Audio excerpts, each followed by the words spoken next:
Hello, Dr. Kemp here, the Hammond Doc.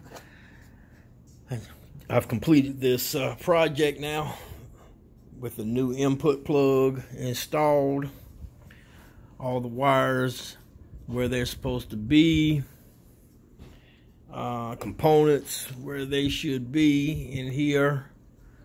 This is tight, nothing is moving. Got my rings on there. Everything is perfect, man. This amp is ready, and all I need to do now is connect it, reinstall it in the cabinet at the church, and try it out.